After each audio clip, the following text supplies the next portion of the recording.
Hello students, English hours এর আরেকটি নতুন ইউটিউব ক্লাসে তোমাদের প্রত্যেককে স্বাগত। আশা করি তোমরা প্রত্যেকে ভালো আছো এবং খুব সুন্দরভাবে পড়াশোনা করছো।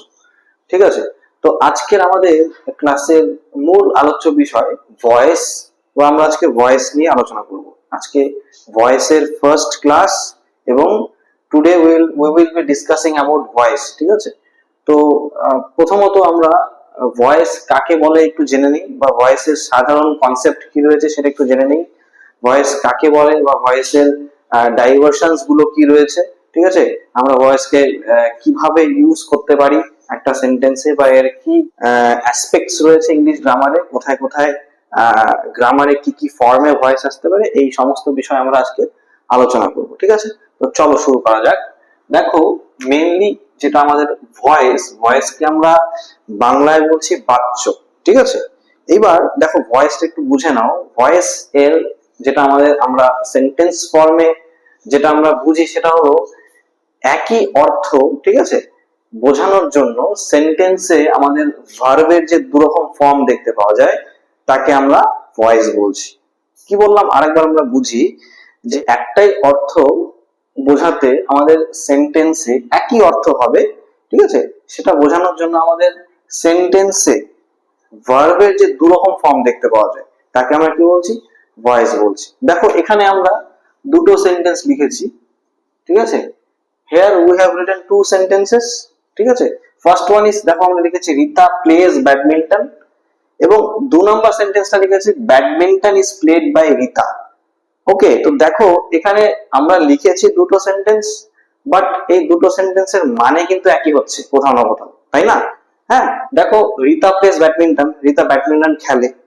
ঠিক আছে, এবং পরেরটা আমরা লিখেছি যে badminton is played by Rita. ঠিক আছে, ব্যাডমিন্টনটা রিতার দ্বারা খেলা হচ্ছে, মানে রিতা খেলছে ব্যাডমিন্টনটা।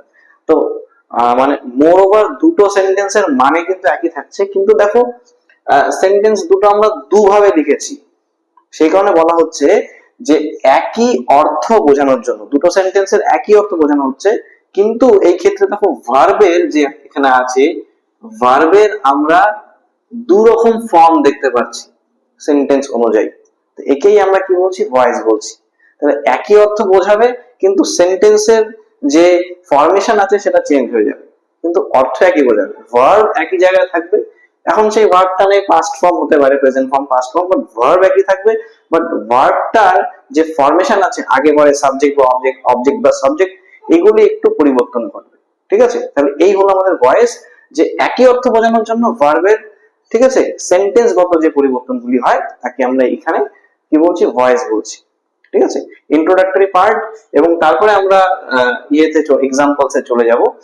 সেকেন্ড যেটা বিষয় সেটা হলো, এবার আমরা এই ভয়েসকে বা বাচ্যকে দু ভাগে ভাগ করতে পারি। ঠিক আছে, we can divide voice into two parts. ঠিক আছে, ভয়েসকে দু ভাগে ভাগ করা যায়।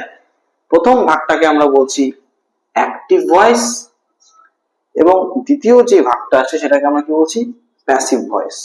ঠিক আছে, আপনাদের এক্সামসে মেইনলি ভয়েস ক্লাস 8 থেকে শুরু হয়, বাট 7 থেকে করাই ভালো। যাই হোক, তোমাদের এক্সামসে যেটা হয়, অ্যাক্টিভ ভয়েস দিয়ে দেয় এক্সামে করতে, একটা সেন্টেন্স দিয়ে অ্যাক্টিভ ভয়েস দিবে, এন্ড তোমাদেরকে সেটা প্যাসিভ ভয়েসে চেঞ্জ করতে হবে। ঠিক আছে, তো এটাই শিখতে হবে। অ্যাক্টিভ ভয়েস দেওয়া থাকবে, how can you change that active voice into passive voice, সেটা তোমাকে শিখতে হবে। তো তার আগে আমাদের জানতে হবে যে অ্যাক্টিভ ভয়েস কাকে বলে এবং প্যাসিভ ভয়েস কাকে বলে, and then we will move on to our examples. ঠিক আছে, দেখো অ্যাক্টিভ ভয়েস একটু বুঝে নাও, এক্সাম্পলস দিয়ে বুঝি। বলা হয় যখন সাবজেক্ট নিজেই নিজের কর্ম সম্পাদন করে আর কি। হ্যাঁ, যখন সাবজেক্ট নিজেই নিজের কাজটা করে তখন বলা হয় যে আমাদের সেন্টেন্সটা যদি ভয়েসের ফর্মে ধরি সেটা অ্যাক্টিভ ভয়েসে আছে। যেমন এখানে এই মুহূর্তে আমাদের সেন্টেন্সটা সাবজেক্ট হচ্ছে রিতা, এবং দেখো রিতা নিজেই কিন্তু নিজের কাজ করছে। কাজটা কি, that no Rita is playing badminton, বা Rita plays badminton. Rita subject নিজেই কিন্তু খেলছে, সাবজেক্ট ইজ রিতা, এবং সে কিন্তু নিজেই ব্যাডমিন্টন খেলছে। তাহলে এখানে কি, সাবজেক্ট নিজেই নিজের কাজ করছে। তাহলে বলা যেতে পারে অ্যাক্টিভ ভয়েস কোন সেন্টেন্স গুলোর মধ্যে প্রযোজ্য হবে, যখন আমরা দেখতে পারবো একটা সেন্টেন্সে যে সাবজেক্ট নিজেই নিজের কাজ করছে, তখন বলতে পারি যে সেন্টেন্সটা আমাদের অ্যাক্টিভ ভয়েসে আছে। ওকে, এবার সেকেন্ড হচ্ছে আমাদের প্যাসিভ ভয়েস। প্যাসিভ ভয়েসটা কি? প্যাসিভ ভয়েস হলো আমাদের যখন অ্যাক্টিভ ভয়েসের অবজেক্টটা, দেখো অ্যাক্টিভ ভয়েসের যে অবজেক্টটা আছে, এখানে অবজেক্ট ব্যাডমিন্টন, সেটা কি হয়ে যায়, প্যাসিভ ভয়েসে সাবজেক্টে পরিণত হয়। কি বললাম, যখন অ্যাক্টিভ ভয়েসের অবজেক্টটা প্যাসিভ ভয়েসের সাবজেক্টে পরিণত হয় এবং প্রকৃত যে সাবজেক্ট ছিল, প্রকৃত সাবজেক্ট কে ছিল, রিতা ছিল, দেখো তাই না, তার উপরে কি করবে, ক্রিয়া করবে, তখন বলা হয় যে ভয়েসটি প্যাসিভ ভয়েসে রয়েছে। কি বললাম, অ্যাক্টিভ ভয়েসের অবজেক্টটি যখন, ঠিক আছে, প্যাসিভ ভয়েসের সাবজেক্টে পরিণত হয় এবং প্রকৃত যে সাবজেক্টটা আছে তার উপরেই ক্রিয়া করে, তখন বলা হয় যে ভয়েসটি আমাদের প্যাসিভ ভয়েসে রয়েছে। ঠিক আছে, দেখো প্রথমটা যেমন রিতা প্লেজ ব্যাডমিন্টন, ঠিক আছে, রিতা ব্যাডমিন্টন খেলে।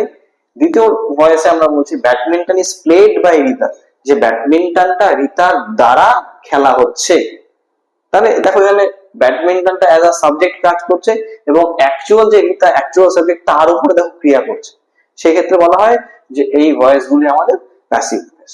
ঠিক আছে, তাছাড়াও প্যাসিভ ভয়েস চেনার নিয়ম কি, দেখবে যখন লিঙ্কার হিসেবে বাই থাকবে, ঠিক আছে, অনেক সময় বি থাকে, অনেক সময় টু ও থাকতে পারে, খুব কম ব্যতিক্রম, তখন বুঝতে হবে যে আমাদের এই ভয়েসটা প্যাসিভ ভয়েসে আছে। ওকে, এইটুকু ক্লিয়ার। তাহলে আমরা ভয়েস বুঝতে পারলাম, that what is voice, and ভয়েসের যে ডিভিশন গুলো রয়েছে, অ্যাক্টিভ ভয়েস, প্যাসিভ ভয়েস, সেটা বুঝতে পারলাম, কাকে বলে সেটা বুঝতে পারলাম। ওকে।